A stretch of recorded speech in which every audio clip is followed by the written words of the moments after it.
My name is Vincent Torino, and for 23 years I was a ghost. Not the kind that haunts houses, but the kind that makes people disappear.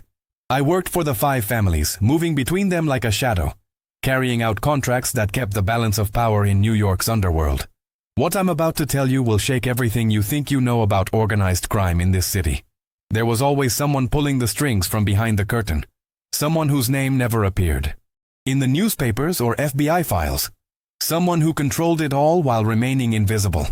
This is that story. The year was 1987 when I first heard whispers about the architect. I was 25, already 3 years deep into the life, working primarily for the Gambino family under John Gotti's crew. Back then, I thought I understood how things worked. The capos gave orders, the soldiers followed, and money flowed up the chain. But there were always these strange moments, these orders that came from nowhere, targeting people who seemed untouchable. Hits that made no sense strategically, yet somehow always worked out perfectly for everyone involved. The older guys would just nod and say, "Orders from upstairs," but when you pressed them, they'd go quiet. Little Italy was my hunting ground in those days. The narrow streets between Mulberry and Mott, where the smell of garlic mixed with cigarette smoke and fear. I remember sitting in Umberto's clam house one night, the same place, where Crazy Joe Gallo got whacked 15 years earlier. My handler Tommy Three Fingers Castellano slid an envelope across the table. Inside was a photo of a man I'd never seen before, middle-aged, unremarkable face, wearing an expensive suit.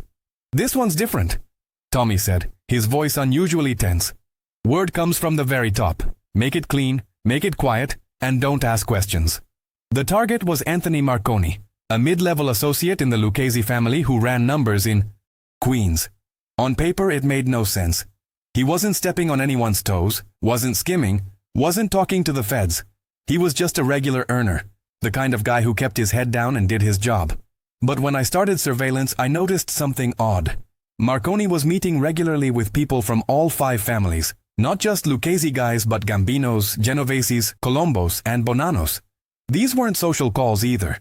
They were handing him envelopes, thick ones, and he was writing things down in a small leather notebook that never left his side. I followed Marconi for 2 weeks, learning his patterns, mapping his routes. He lived in a modest house in Astoria, drove a 5-year-old Cadillac, and dressed like any other wise guy trying to blend in. But his meetings told a different story. Every Tuesday at 2 p.m. he'd sit on a bench in Astoria Park, always the same bench facing the East River. Different people would approach him throughout the afternoon, sometimes made guys I recognized, sometimes civilians who looked nervous as hell.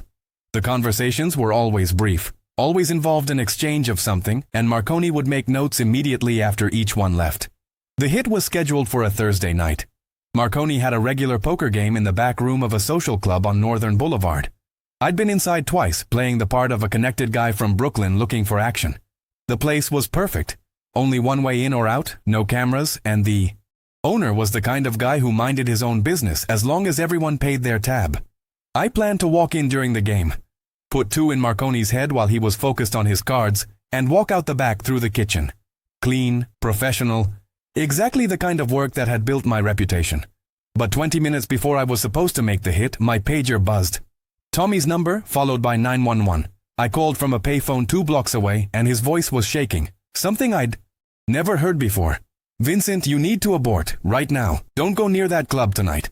I started to ask why, but he cut me off. "Orders from the architect. The whole thing's been called off. Go home, forget about Marconi, forget about the contract. This conversation never happened." The line went dead, leaving me standing in the cold Queens night with more questions than answers. 3 days later, Anthony Marconi was found dead in his car, parked outside a diner in Whitestone. Single. Bullet to the back of the head. Professional work. The newspapers called it another mob hit. The cops went through the motions of an investigation, and life in the underworld continued as usual. But I knew something was wrong. If my contract had been called off, who pulled the trigger? And more importantly, why had someone wanted me to stay away from that social club on Thursday night? The older guys just shrugged when I asked around. "These things happen," they'd say. "Maybe he had it coming. From someone else." It was Tommy who finally gave me a glimpse behind the curtain, 3 months after the Marconi job went sideways.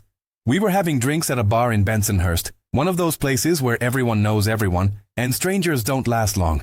Tommy had been drinking heavily, which wasn't like him. The old-timers usually kept their wits sharp. You want to know about the architect? He asked, his words slightly slurred.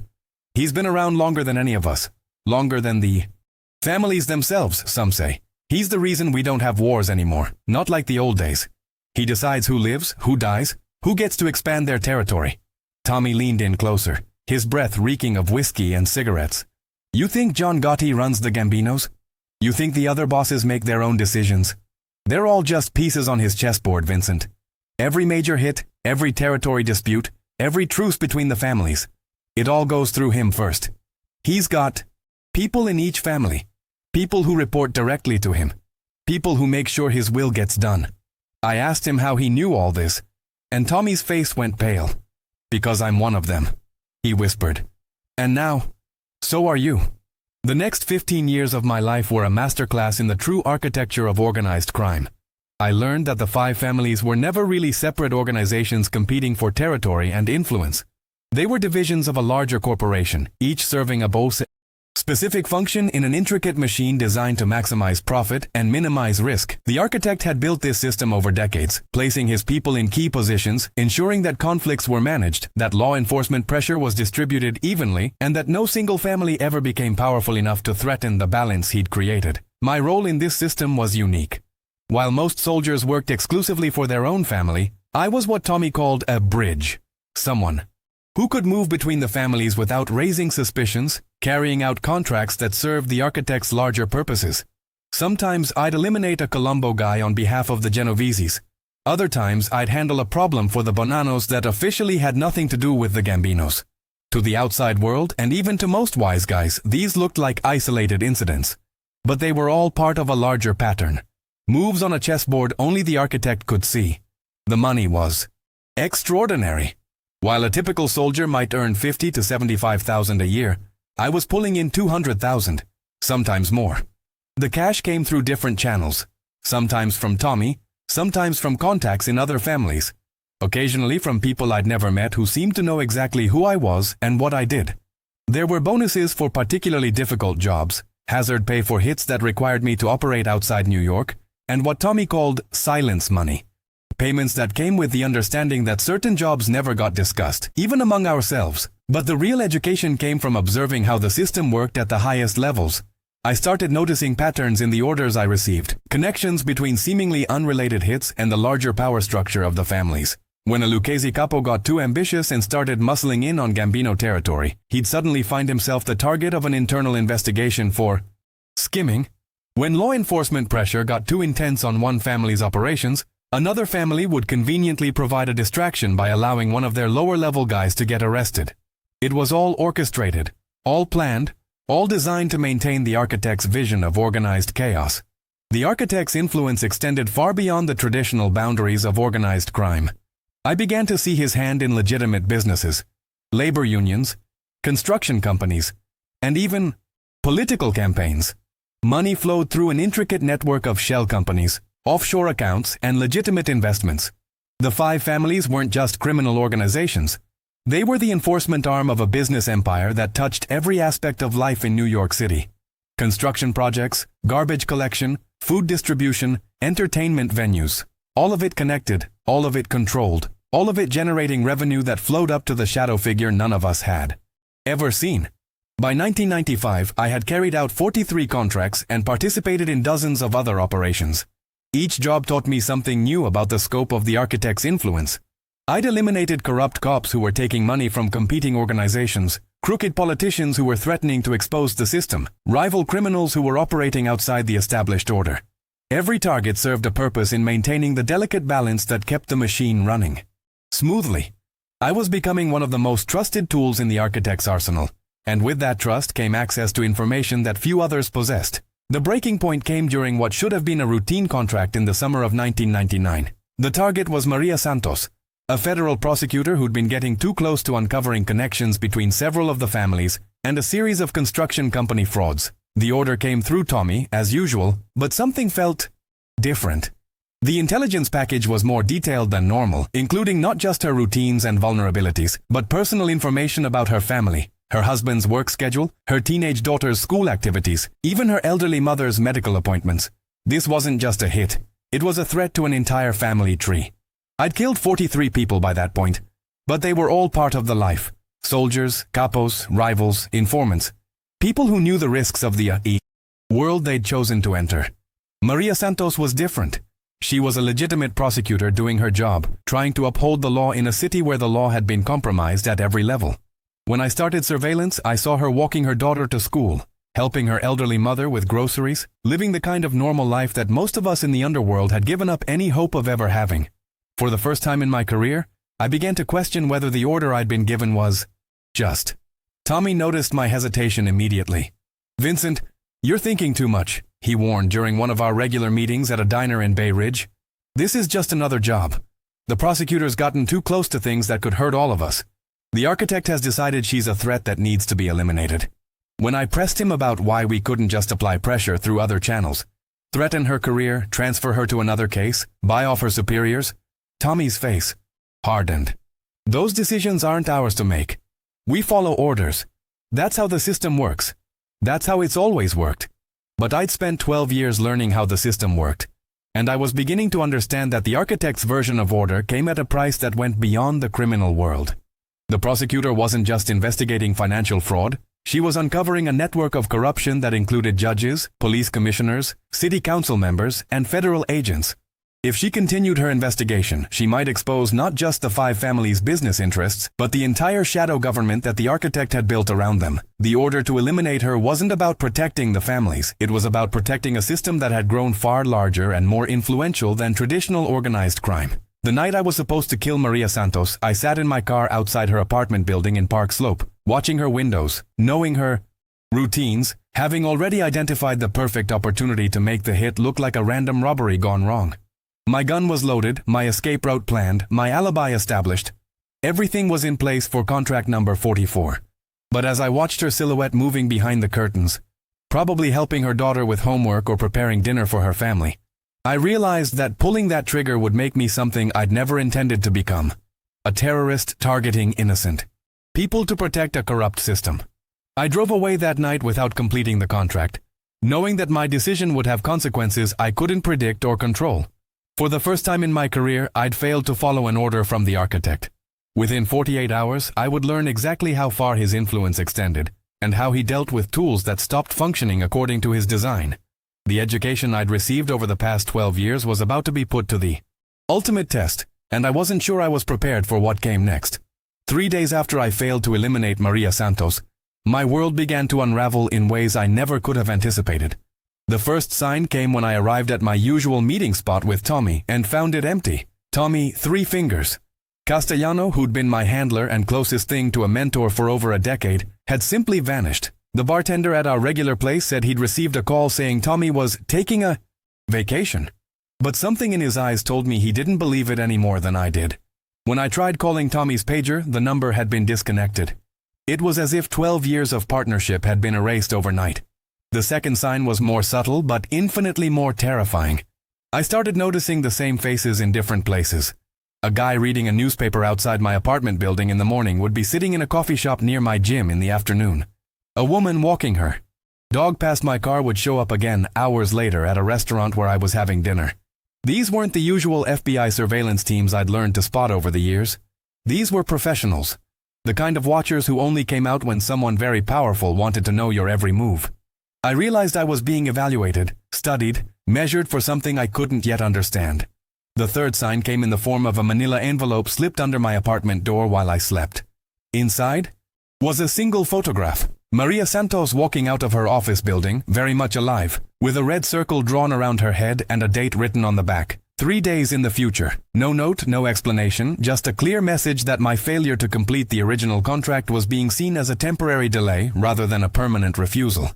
Someone was giving me another chance, but I could feel the weight of their patience running thin. The architect's system didn't tolerate malfunctioning components for very long. I spent those 3 days trying to understand my options, but every avenue I explored led back to the same conclusion. There was nowhere to run from an organization that controlled every aspect of life in the city. The architect's influence extended into law enforcement, the judicial system, witness protection programs, even the criminal organizations in other cities where I might try to disappear. Tommy had been right years earlier when he'd told me I was part of the system. What he hadn't mentioned was that once you were in, there was no legitimate way out. You either continued to function according to the design, or you were removed as a threat to the system's stability. On the morning of the deadline, I made a decision that would define the rest of my life. Instead of going after Maria Santos, I went to see her. I waited outside the federal courthouse until she emerged from a hearing, then followed her to a small Italian restaurant where she often had lunch alone. I sat at a nearby table, ordered coffee I didn't want, and spent an hour working up the courage to do something I'd never done before: warn a target that their life was in danger. When she finally got up to leave, I intercepted her near the restaurant's entrance, my hands shaking as I spoke the words that would make me a traitor to everything I'd believed in for 12 years. "Mrs. Santos, my name is Vincent Torino, and someone has paid me to kill you," I said, quietly, my voice barely audible above the restaurant's ambient noise. "But I'm here to tell you that you need to disappear. Right now. Today. Because if I don't do it, someone else will." She stared at me for a long moment, her prosecutor's instincts probably trying to determine if I was a threat or a source. "Why are you telling me this?" she asked. I honestly didn't have a good answer. "Because killing you won't change anything," I said. "The corruption you're investigating goes deeper than any courtroom can reach. But you have a daughter, and she deserves to grow up with her mother. Maria Santos proved to be smarter and more resourceful than I'd given her credit for. Within 6 hours of our conversation, she'd contacted federal marshals, arranged protection for her family, and initiated a complex procedure to transfer her ongoing investigations to a team of prosecutors in different jurisdictions.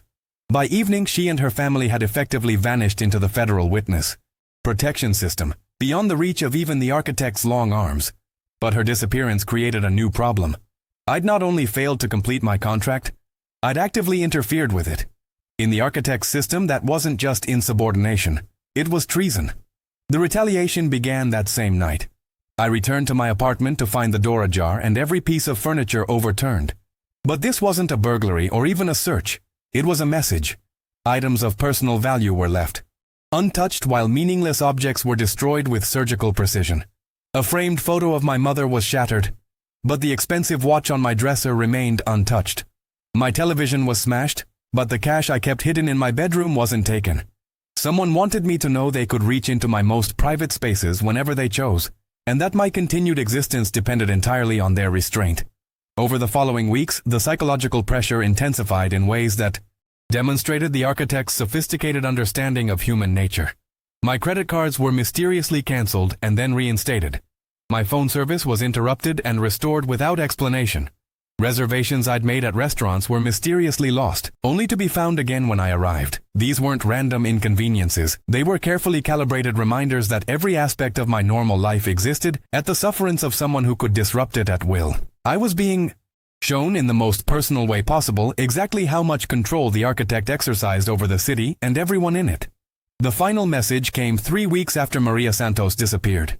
I found Tommy Three Fingers Castellano sitting at our old table in the Bensonhurst bar, looking exactly as he had the last time I'd seen him. But when he smiled and waved me over, I could see that something fundamental had changed. His eyes held a coldness I'd never seen before, and when he spoke, his voice carried an authority that seemed borrowed from someone else. "Vincent, we need to talk," he said. "The architect wants to see you." "See me?" I asked, genuinely confused. I thought no one ever saw the architect. Tommy's smile widened, but it never reached his eyes. "That's usually true," he said. "But you've created a situation that requires direct intervention. Congratulations, Vincent. After 12 years of faithful service, you're finally going to meet the man behind the curtain." He slid an address across the table. A warehouse in Red Hook, Brooklyn, a part of the city I'd always avoided, because everyone knew it belonged to forces larger and more dangerous than any single family. "Tomorrow night, 9 p.m. Come alone. Come unarmed, and come prepared to explain why Maria Santos is still breathing." As I walked home that night, I realized that my years as the architect's tool had been leading to this moment all along. Every contract I'd completed, every order I'd followed, every life I'd taken had been preparation for a final examination I didn't even know I was taking. The system that had made me wealthy and powerful was now calling in its debts, and the price was going to be higher than I'd ever imagined. In less than 24 hours, I would finally come face to face with the shadow figure who'd controlled my life for over a decade, and I had no idea whether I would survive the encounter. The warehouse in Red Hook sat on the edge of the East River like a monument to New York's industrial past. 3 stories of weathered brick and broken windows, surrounded by a maze of shipping containers and abandoned machinery that created perfect cover for activities the outside world wasn't meant to witness. I arrived at exactly 9 p.m. as instructed, parking my car 6 blocks away and walking through the maze of shadows and silence that surrounded the building. Every instinct I'd developed over 12 years in the life was screaming at me to turn around. But I'd passed the point where running was still an option. The main entrance was guarded by 2 men I'd never seen before, but their bearing and alertness marked them as professionals. They searched me thoroughly but professionally, confiscating the knife I'd hidden in my boot and the small pistol tucked into my ankle holster, weapons they'd clearly expected to find. "He's waiting for you on the 3rd floor," one of them said, pointing toward a freight elevator that looked like it had been installed sometime during the Eisenhower administration. "Don't keep him waiting." The elevator rose slowly, creaking and groaning, giving me time to prepare for a meeting that would determine whether I left this building alive. The 3rd floor had been converted into something between an office and a throne room. The brick walls were covered with maps of the city marked with colored pins, photographs of politicians and judges, organizational charts that showed the structure of all 5 families, and what looked like financial records spanning decades.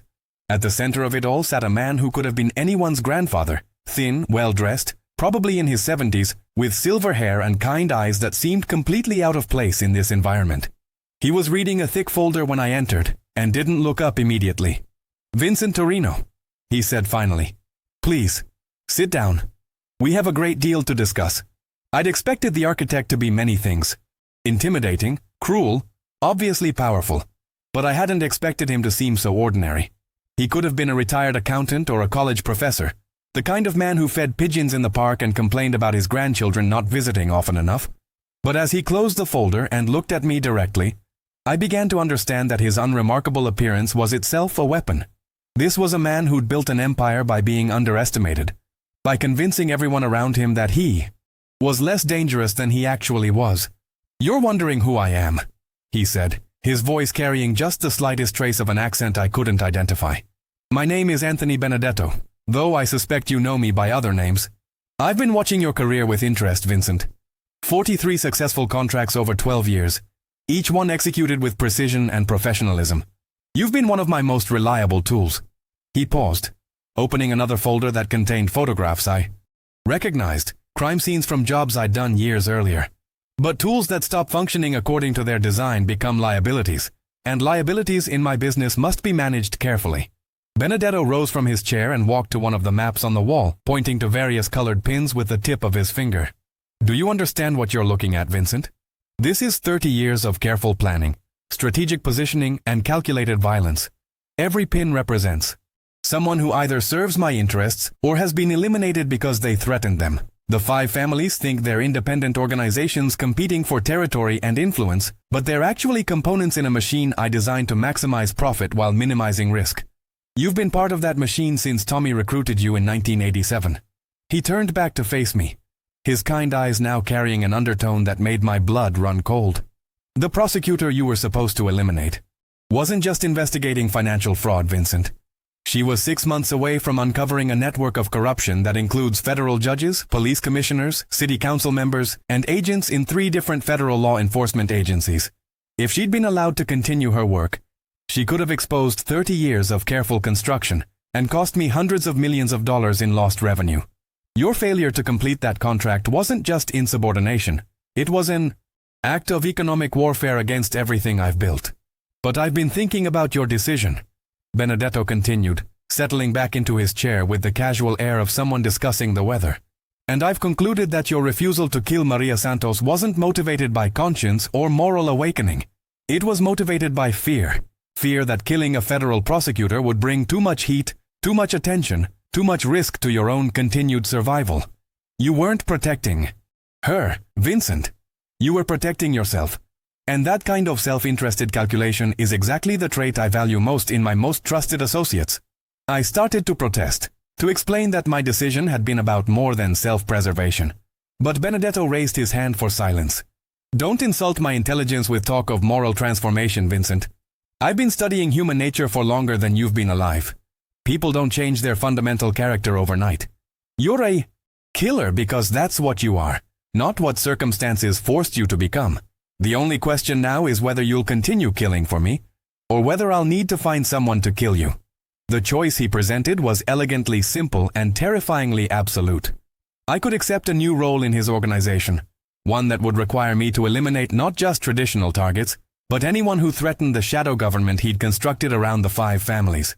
Judges, prosecutors, FBI agents, politicians, journalists, anyone whose actions or investigations could expose the network of corruption that kept his machine running smoothly.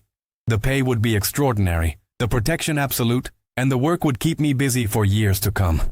All I had to do was surrender any illusion that I still had control over my own moral choices. Or, Benedetto said, his voice remaining conversational despite the weight of what he was proposing, you can continue to believe that you've developed a conscience, that you're somehow different from what you've always been. In which case, I'll have Tommy eliminate you within the week, and your replacement will handle the contracts you're no longer willing to accept. Maria Santos will still die, along with several other prosecutors who've gotten too close to sensitive information. The only difference will be that you won't be alive to see how efficiently the system continues to function without you.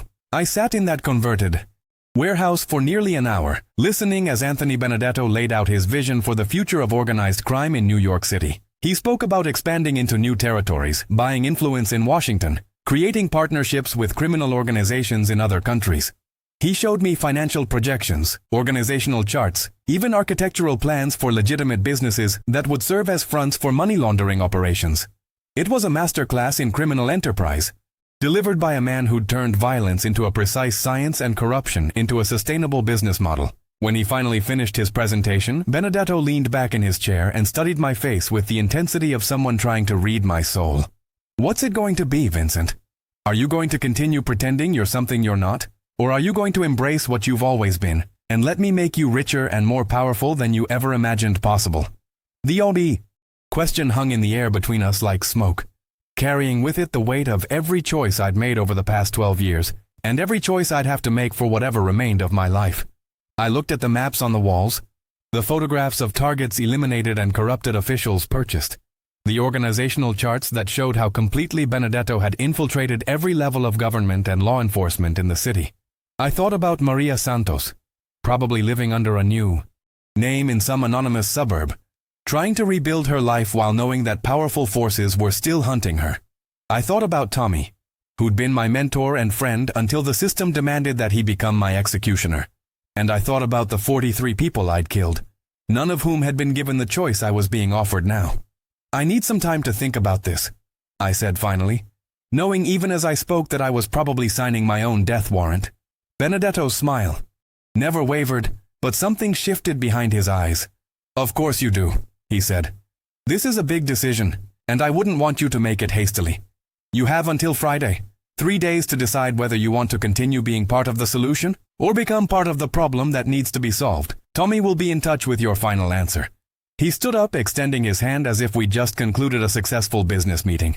It's been a pleasure finally meeting you face to face, Vincent. I hope our next conversation will be equally productive. The elevator ride down to the first floor felt like a descent into hell, each floor bringing me closer to a reality I wasn't sure I was prepared to face.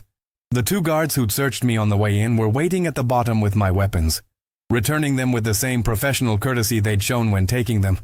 Have a good evening, Mr. Torino, one of them said, as if I'd just finished a routine business appointment rather than a meeting that would determine whether I lived or died.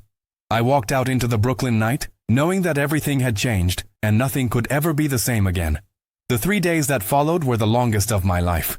I went through the motions of normal existence, eating meals I couldn't taste, watching television shows I couldn't follow, lying in bed staring at the ceiling while my mind raced through possibilities that all led to the same conclusion.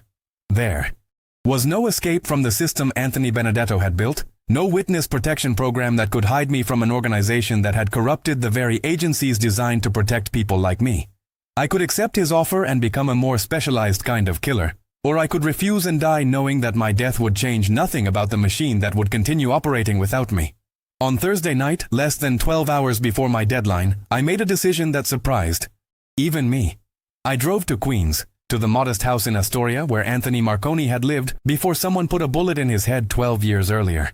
The house was occupied by a different family now, but I sat in my car across the street, remembering the surveillance I'd done, the notebook Marconi had kept, the meetings in the park where he'd collected information from representatives of all 5 families.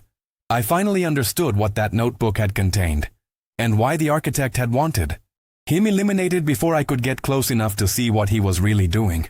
Anthony Marconi hadn't been a mid-level associate running numbers for the Lucchese family. He'd been a federal agent, probably FBI, working deep cover to document the connections between the families and the shadow government that controlled them. The meetings in Astoria Park weren't criminal transactions, they were intelligence briefings, with Marconi gathering evidence that could have exposed Anthony Benedetto's entire operation 30 years before Maria Santos ever started her investigation. The architect had discovered the infiltration and ordered Marconi's elimination. But he'd also realized that using me for the contract would have risked exposing his own existence to federal surveillance. That's why my original contract had been called off at the last minute. The architect hadn't wanted to protect Marconi. He'd wanted to eliminate him using methods that couldn't be traced back to any of the families or their known associates. I'd been saved from becoming the trigger man in a federal agent's murder, not by the architect's mercy, but by his tactical sophistication. And now, 12 years later, he was offering me the same kind of work on a much larger scale, targeting prosecutors and agents and judges whose investigations threatened his empire. As I sat outside Marconi's old house, I realized that accepting Benedetto's offer wouldn't just make me a killer. It would make me a terrorist, systematically eliminating the people whose job it was to uphold the law in a city where the law had already been purchased and corrupted beyond recognition. I thought about Maria Santos helping her daughter with homework, about federal agents like Anthony Marconi who'd risked their lives to gather evidence against forces they couldn't fully comprehend, about judges and prosecutors who still believed that justice was possible even in a system designed to prevent it. The answer I gave Tommy the next morning wasn't the one he expected, and it certainly wasn't the one Anthony Benedetto wanted to hear. I told him I was refusing the architect's offer, that I was done being part of a machine that had grown far beyond anything resembling traditional organized crime. Tommy listened without interruption, his face showing no emotion, but when I finished speaking, he shook his head slowly. "Vincent, you're making the biggest mistake of your life," he said. "The architect doesn't make offers like this twice. If you walk away now, you won't live long enough to regret it." "Maybe not," I replied, "but at least I'll die knowing I finally made a choice that was actually mine." Tommy reached into his jacket, and for a moment I thought he was going to kill me right there in the diner, where we'd had so many conversations over the years. Instead, he pulled out an envelope and slid it across the table. "Your severance package," he said. $50,000 and a 24-hour head start. After that, every soldier, associate, and connected guy in the city will be looking for you with orders to kill on sight. The architect wants your death to send a message about what happens to tools that break when he needs them most. I took the envelope and stood up, knowing that I was walking away from everything that had defined my adult life. 12 years of partnership with Tommy, 23 years of living in the shadows, a reputation that had made me feared and respected throughout the criminal underworld. All of it meaningless now that I'd chosen conscience over survival. "Tommy," I said, "when you see the architect again, tell him something for me. Tell him that some tools are designed to break when they're asked to do work they weren't made for. And tell him that Maria Santos is still alive because she deserves to be." I walked out of that diner knowing I'd probably never see Tommy again. At least not under circumstances where we'd be having a friendly conversation.